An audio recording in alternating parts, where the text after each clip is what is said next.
Welcome to this week's episode of Biz Success in 15, where top experts share hot tips and strategies that you can implement in as little as 15 minutes to build your dream business. And now here's your host, the Visibility Wiz, Cindy J. Hi, I'm Cindy J, the Visibility Wiz, and welcome to this episode of Biz Success in 15, where top experts share hot tips and strategies that you can implement in 15 minutes or less. Today, our guest is Marc Mawhinney. Marc is a lifelong entrepreneur who helps coaches get more clients without paid advertising. He achieves this with his coaching programs, his podcasts, Natural Born Coaches, and the Marc Mawhinney Show, his Facebook group, The Coaching Jungle, and his exclusive print newsletter, The Secret Coach Club. He's been a speaker at events like the Social Media Marketing World, frequently makes media appearances, and contributes for entrepreneur.com. You can learn more about Marc at naturalborncoaches.com. Welcome, Marc. It's a pleasure to have you. Thank you for having me, Cindy.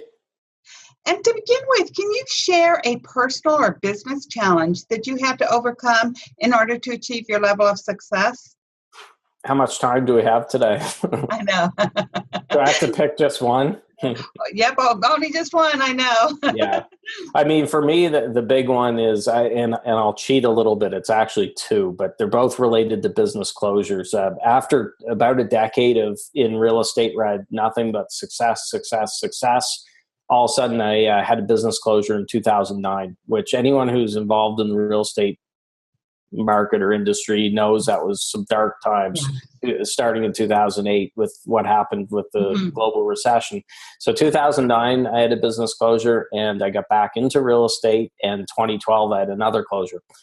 So I had two in the span of a couple of years after a decade of success.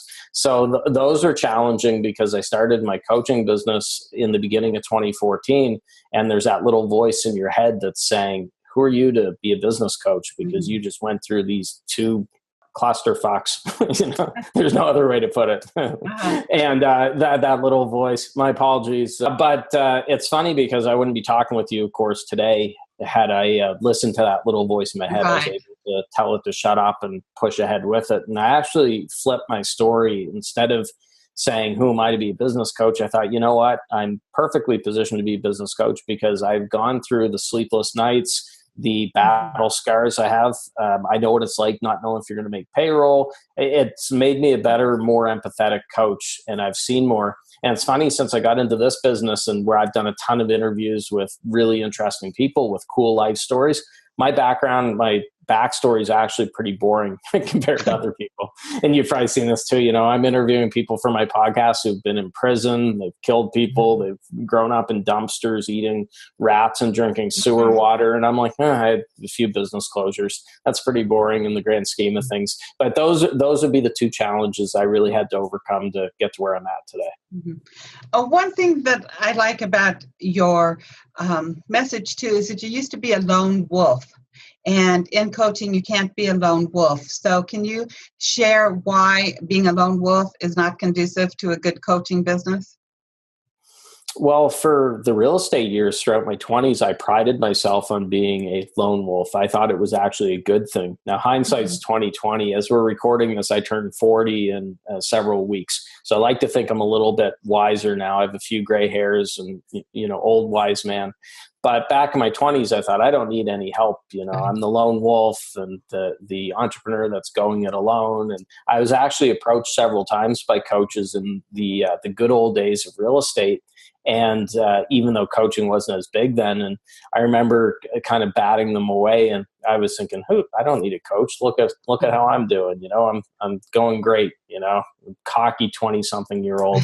And but I realized in later years now, looking back, that hey, had I gotten help, if I'd hired the right coach, things might have worked out differently, or certainly wouldn't have been as messy as it was with the closure at the end of it. So there's nothing wrong with surrounding yourself with good people. And I'm obviously a huge fan of coaching because coaching is what really, I don't think it's an exaggeration to say it saved my life, because I had some dark times after real estate because I put all of my identity into real estate. I was the real estate guy, and that was me. And then when that collapsed, it's all of a sudden, who the heck am I, right? And luckily, coaches helped me get back on my feet and get back on track. So that's why I'm such a huge fan of coaching. It got me away from that lone wolf mentality, showed me that it's okay to get help, and actually you're smart getting help. Mm-hmm. And the whole identity thing, I think so many coaches really struggle with the who am I, the identity thing, especially whenever you go through these different challenges. I know whenever you teach your coaches and you share a lot is about how to deal with haters, with coaching. And because especially whenever you're a new coach and you get these haters coming at you, that sort of feeds into that wolf, that voice in your head that's telling you, well, who are you to do it? So how do you help people deal with these haters? I share the hate that comes at me. And part of the reason I do that for a couple of reasons. It relieves some stress for me because I get to mock people who've taken time out of their day to send hate towards me, or throw shade, as the cool people say. I'm not a cool kid, but I think you're a cool kid. Thank you. So I have one of a couple responses when I deal with haters. First of all, there's a good chance I'll ignore them because they're not really worth the time. Usually haters are people who aren't doing anything, and frankly, they're nuts. Most of them are nuts. So I'll either ignore them or I will mock them. And the reason I do that, besides releasing some tension on my end, is it helps the coaches who are following me. If I have fun with it and I share a screenshot of someone calling me a complete idiot and a waste of skin and air, then it shows that it's not the end of the world when you get these inevitable critics come out. I've actually had coaches say to me, "Thank you, Marc, for sharing that," because I had a good laugh with it by seeing that it's not the end of the world and life went on for you. So there's been some people that I follow when I was first getting started that did that. And at first I thought, oh, that's an interesting strategy. And I gave it a try and I actually enjoyed it. So if someone's going to take time out of their day to mock me or criticize or throw hate this way, then I'm going to turn it into a business lesson for the coaches that I'm dealing with. But I also use it to sell stuff. If I get hate, often that turns into an email that I send out to my list. Here's an email that I got today, and then I turn into a business lesson and a call to action. So as Ben Settle says, haters and critics are actually, what does he call them? Your unpaid marketing interns. He says he wishes that he got more hate because it's great content ideas and stuff. If you know what to do with it, you can take all that negative energy, actually turn it into money in your bank account. And you mentioned emails, and I know that's a huge, one of your favorite strategies is your daily emails. And a lot of people's like, oh my God, I could never send out an email a day. It's too much. So what's your strategy with the daily emails, and how do you find content for each email? So anytime I talk about daily emails when I'm preaching from the pulpit, inevitably I have people who say, oh, that's too much. I would hate that. I would unsubscribe. And what I always remind them is just because you don't like something doesn't mean that it's a bad business strategy. And the example that I always give is with the Super Bowl ads. The ads have actually become bigger than the game in a lot of ways. There are a lot of diehard old school NFL fans who hate the ads. They don't want to see the car commercials, the silly ads. They don't want to see Beyonce, Justin Timberlake, whoever at the halftime show or whatever. They're going to go get beer in the kitchen when those come on. Does that mean that companies shouldn't pay the $5 million that they're paying because some people hate Super Bowl ads? Of course not. There's a reason why Super Bowl ads sell out quickly and people are paying millions of dollars for it. So just because you think you would hate daily emails, don't make the mistake of assuming that means that everybody does. Now you have to know the right way to do it. If you just blast an email a day and you say, buy my shit, buy my shit, buy my shit, and that's all you say, you don't tell any stories, you're not entertaining, you're not giving them anything else, then that's going to annoy people. The way that I do it is I'm entertaining with it. I just take the filter off. I write like I talk. I make sure it's entertaining. The number one rule is don't be boring. And every single email transitions to a call to action, by the way, at the end of it. But it's not a heavy arm twisting, boring, annoying call to action like a lot of it in the internet marketing world. You get the same copy, canned speech, right? Copy pasted boring swipe copy. That's not what it is. So I might tell a lesson, tell a story, and then I'll say, by the way, I cover this in greater detail in my online program, blah, blah, blah. Check it out here. Something like that. It's nothing crazy, but I highly recommend daily emails. I've been doing them for almost 2.5 years, and I wouldn't have done that many emails if they didn't work. Do you also do it on Saturdays, Sundays, or just Monday through Friday? I do, because there's 7 days in the week. So some people say, oh, I do daily emails. I do them Monday to Friday. Well, no, that's not daily. That's 71% of the week. Weekly emails. Yeah, that's a weekday. I don't know. Yeah. If you're going through the effort to write 5 emails a week, write 7. It's funny. So I have heard that a lot. It's kind of the mentality. I know a podcaster told me that she's doing a daily podcast. And I said, oh, wow, geez, that's a lot of work. And I got looking at her on iTunes, because I did daily my first 300 episodes of this show, Natural Born Coaches here. I looked at her iTunes show page, and it wasn't daily. It was only coming out once a week. So I said to her, oh, are all your shows going onto iTunes? Because I don't see daily shows. And she said, well, no, I only release a new one once a week, but people can listen to it any day, right? And 365 days a year, they can listen to my podcast. So technically it's a daily show. I'm like, no, a daily show is 365 days a year. So people play little games, but if you're making the effort to go Monday to Friday, put in the extra little bit of effort to go Saturday and Sunday, make it a full 7, because there are people reading. I get the weekends are some of my best times when it comes to different things I'm talking about, promoting and so on. People are paying attention. Don't disqualify them just because it's Saturday and Sunday. And with your daily emails, with the call to actions, you need a call to action in each of them. So I'm sure not every call to action is to a program. So what other call to actions do you use besides just the programs?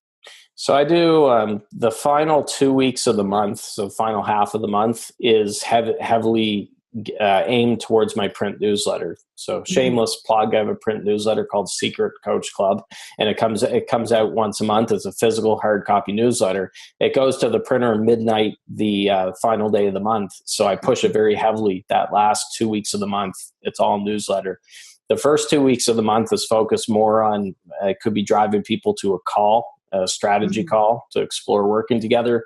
Could be sending them to my group coaching program. I'm doing a lot of joint ventures in that first part of the month, because I've been hammering the print newsletter at the end of the month so much, give a little bit of a breather there. Sometimes it's not bad to do joint venture. You and I was on your summit, right, before, so I might take some time if I'm on a summit to put it out there. So I say the call to action is not always necessarily something that they're paying for. A call to action could be do a podcast episode or something. But I say that the acronym that I like to think I've come up with it. I'm not aware of anyone else using it. ABO, not BO, not body odor. ABO is always be offering. And that's why I tell coaches that they have to ABO. And unfortunately, most coaches are woefully under the bar where they should be for a number of offers that they put out there. Yeah, and I know whenever we speak about call to actions, a lot of coaches think a call to action is only to a quote-unquote paid program. And so it's so important to realize that a call to action is just getting a click, whether it's to your website, to a podcast, to your Facebook group, to something else you're promoting, or your own programs, your newsletter. Yeah, exactly. Yeah. Right. And I will make a note that especially the final couple days of the month with my print newsletter, I go on overdrive. So when I say daily emails, there's some days, like the final day of the month, I could be doing 5 to 7 emails, which that I know people's heads are exploding if they think, oh my God, not just one email. But so those final few days, I'll do 3 emails one day, 3 emails, and then 5 or 7. It's a heavy push with it. If people want to leave, fine. You know, I don't have any hard feelings, but I don't want them on the list if they're going to get triggered by that. And do you actually write the emails each day, or do you write on Monday for the following week? How do you organize your time around doing these emails? I'm going to show you my really high-tech content calendar here. We're going old school. So this is a I don't know, $5 calendar that I bought at my local office supply store. And I literally use this. I like having you could do it digital, of course, but I have this on my desk at all times. I like to stay ahead. And right now I'm close to a month ahead for emails. I like to be at least a week ahead. What I don't want to be doing is sitting down at the computer. My emails go out at 7:30 a.m. every morning. I don't want to be sitting down at the computer at 7 o'clock Eastern and be like, oh God, an email's going out in half an hour. What am I going to write? I like having them done. So I batch my writing to answer your question. Mm-hmm. And thank you. I know I recently had heard about the daily emails just a few months ago. I was always into the weekly newsletter type emails, which are just too long and too difficult to create and keep up the content. And I think that a lot of people want quick things now. So I thought, hey, this is cool. Let's do these quick little emails each day. But everybody kept saying, you have to write it that day. And that gets really hard. And I definitely haven't done that because there's no planning. And it's every day thinking, what am I going to write about? Which is a time waster. So I love your approach there a lot more about let's plan a little bit ahead and get them, because you know what you're doing in your business and it's still timely for whatever tips and techniques that you're sharing with your I just ruined the magic. I should have said, no, I get to sit down in front of my computer 15 minutes before it goes out every morning and inspiration hits and bang, it's done. But being honest, I mean, this is what I do with a lot of my content, not just daily emails. I have a daily Alexa flash briefing, which I highly recommend. Anyone who's not using Alexa flash briefings, they've been great. They're short 1-minute daily things. And mine's, I went with the very original name of the Marc Mawhinney minute for it. But I batch them. I'll usually record upwards of a month at a time. I'll take an afternoon and record 1 month, just bang, bang, bang, and then it's done. I would never do a flash briefing like that where I had to record them one a day and then release it. It's just too much pressure that way. Yeah. It's better to batch them, take a couple hours, get a bunch done, do it that way, schedule them out. And then whenever you go into the whole neat thing of managing your time, whenever you have a block of time or a day that you're only doing that, you actually get a lot more done and is a lot more effective than trying to put in all these little tiny things each and every day. Definitely. So, for example, I don't book calls on Fridays. I don't book calls on the weekends either. But Fridays tend to be a lot of content creation because I know I don't have any client calls. I don't have any prospect calls or anything like that.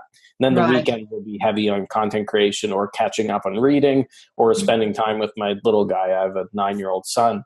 So I wouldn't do it. And I used to make the mistake when I first started coaching, by the way. I made the mistake that you mentioned where in a certain day, I would have, okay, here's a coaching call, and I've got 30 minutes to try to do an email. Then I've got 45 minutes to do this. And I got another call, and you're switching back and forth. And it's kind of like, I got a whole bunch of props today. We didn't even plan for this. This is a book called Flow by, and try saying this one 10 times really fast. Mihaly Csikszentmihalyi. So Mihaly Csikszentmihalyi. I don't even want to say it once. Yeah, try doing that drunk, especially 10 times when you have to walk in a straight line, put your finger on your nose and say, Mihaly Csikszentmihalyi. The book Flow talks a lot about that, how dangerous it is to multitask. And that's something I've really focused on.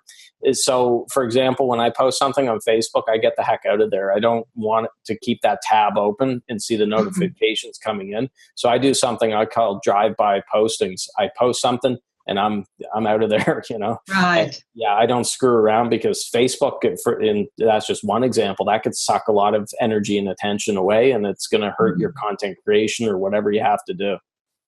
Exactly. And I know I love your Facebook group. I love the way that you do pop in and you're very active in it. And I know that you don't spend a lot of time in it, which is great that anybody can have 15,000 people in their group and spend as little time, but still provide such great content. Yeah, thank you. I really liked the audios that you shared about your pet peeves. Yes, that's right. Was that that's a whole other episode. You got to go join the coachingjungle.com for his Facebook group and find his audio of his pet peeves. Well, where that started was I was writing in my journal one day. I don't know. I come up with checklists. Sometimes I'll write things out, just get the creative juices flowing. And I started a list.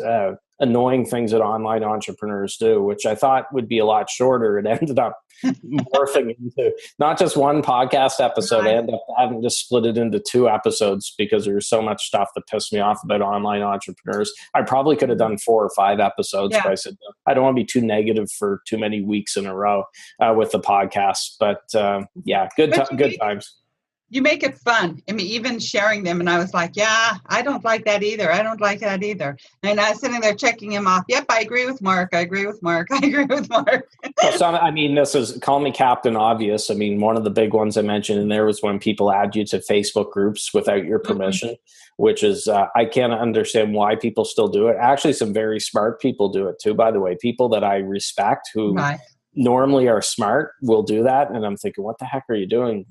Anyways, another one is live. People pretend that a webinar is live when it's clearly not live. It's an evergreen one. It's like, come on, just be honest with it. You're lying to people right off the hop by telling them it's a live webinar, but then you're saying, whip your wallet out and buy from me.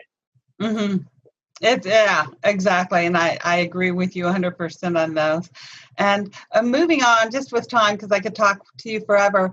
Can you share a strategy that our listeners can implement in 15 minutes or less in order to grow their business? Well, I already did daily emails. I knew you were going to say that. Yeah. But the cool thing with daily emails, when I first started writing them, it took probably upwards of an hour to finish an email. I was being a little too perfect, that trying to have it perfect and take a lot of time. Right. Now I can, now I whip the laptop out. I can get one written in 15 minutes, 10 minutes sometimes. But that piece of content goes elsewhere. So I'll often move it over to Facebook. I hope 99% of the time do. I'll put it in the Facebook group and elsewhere. I'll put it on LinkedIn, Twitter. It goes on to my blog as well. And so that 15 minutes is actually maximized because you're sharing it all over the internet with it. So it's a very valuable thing to do. If you got 15 minutes, you got a ton of content there you can do with just one email. Exactly.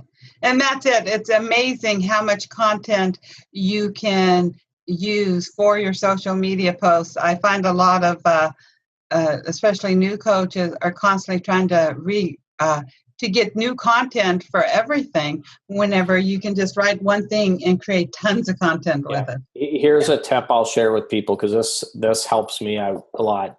Facebook has a page that not a lot of people know about. If you go to facebook.com/onthisday, I don't know if you've ever used that. Yeah. It'll show you what you posted 1 year ago today, 2 years ago on this date, 3 years, and so on. So where I've been doing this now, I'm in my 5th year. I've got all the content I need. So I'll cheat a little bit. I posted something earlier today that was from exactly 1 year ago today. It's not like anyone said, oh my God, Marc, you shared that 365 days ago. If anyone ever did see it, who cares? It's not a big deal. But a lot of people who missed it back then, or who I wasn't connected with back then, are suddenly being exposed to that, and it's helping them with it. So if my brain's ever not firing on all cylinders, and I'm like, I really need to get something up there, it's been a little while since I've showed my face today on Facebook or whatever, I go to facebook.com/onthisday, and I can get previous content. So if you're just starting out as a coach now, that's not going to help you, because a year ago you're probably posting cat videos or something else. But as you're in coaching or business longer and longer, it's going to help. Exactly. I know I used to do that with my divorce coaching, same exact thing, because it was already there. And Marc, I know that you have a wonderful gift to share with our community. So can you share a little bit about it? I'm giving everyone a free car. So to get your car... Yay! And a trip. No car or trip. I will take the 50th edition Hot Wheels Camaro. Well, I'll tell a really funny story on that. And I always got a chuckle out of this. There was a restaurant in the States, and I want to say it was a Hooters or something. They did a competition, this was years ago, for the waitresses. Whoever sold the most drinks for the month would win a Toyota. So they had this big celebration at the end of the month, and they blindfolded the winner, the waitress, and they took her to the back parking lot to give her Toyota. And they handed her a box, which was a toy from Star Wars of Yoda, a toy Yoda. And if you Google this, you'll find that she actually sued them for misrepresentation or whatever it was. So I'm going to be very clear. I'm not giving cars away today, but that reminds me of the Toyota Hooters, Story, or wherever it was, whatever restaurant. My gift is actually something you can take and use, and you could buy many nice cars and trips and houses if you use it properly. But it's an ebook called The Real ABCs of a Successful Coaching Business. And what it has is 26 lessons, one for every letter of the alphabet. And I just took the filter off, shared what I wanted to share, and I've been told by a lot of people they've gotten a lot from it. So that is my my free gift, and I think you have the link for Yes, it. I do. Yes, thank you. And so you definitely want to head on over to bizsuccessin15.com/Marc, M-A-R-C. So it's bizsuccessin15.com/Marc, M-A-R-C, and grab The Real ABCs of a Successful Coaching Business. You'll be glad you did. Everything Marc does, he brings in his sense of humor, he brings in his personality, and he is a great teacher. So I highly recommend you go and grab that. You'll also be able to re-listen to this episode, download it, watch it, whatever you want to do so you can see it later. And Marc, do you have any parting words for our audience? If you're ever a waitress or a waiter and your boss is saying they're going to give you a Toyota, get some details. Before you bust your butt selling drinks all month. I mean, any piece of advice, a big one from this, I hope people, if I can get even one person to start doing daily emails, I'll consider this a success. If we can get many people to hop on the daily email train, then awesome. I'd be very happy. I say to people, it could be a lot of pressure if you think, oh God, I got to, for the next 10 years, do daily emails. I say give it a try for 30 days. That gives enough time to build into a habit. I've done this with clients of mine, by the way. By the time they get to day 30, they're having so much fun with it. They're getting business from it and stuff. They wouldn't think of quitting. So instead of thinking, oh, I got to do it for the next 3,000 days, give it 30 days of doing it. Take the pressure off, relax, have fun, but definitely try daily emails. Yes. I love it. Thank you very much for sharing that. And thank you for being my guest today, Marc. It's been a pleasure as always. Thank you for having me. Mm-hmm. And to our listeners, if you enjoyed today's show, be sure to share it with your friends. And you want to visit bizsuccessin15.com/Marc, where you'll find all of the links from today's show. So the book that he showed earlier and stuff, and his website, his podcast, everything, you have all the links there so you can download and so you can easily find them. You'll be able to download and re-listen to today's show and catch up on any past episodes that you might have missed. So with that, big hugs, and I hope you have a great week. Bye-bye. You've been listening to Biz Success in 15. For all links mentioned in today's show and to watch or listen to previous episodes, visit bizsuccessin15.com. Thanks so much for listening, and be sure to tune in next week for another amazing guest.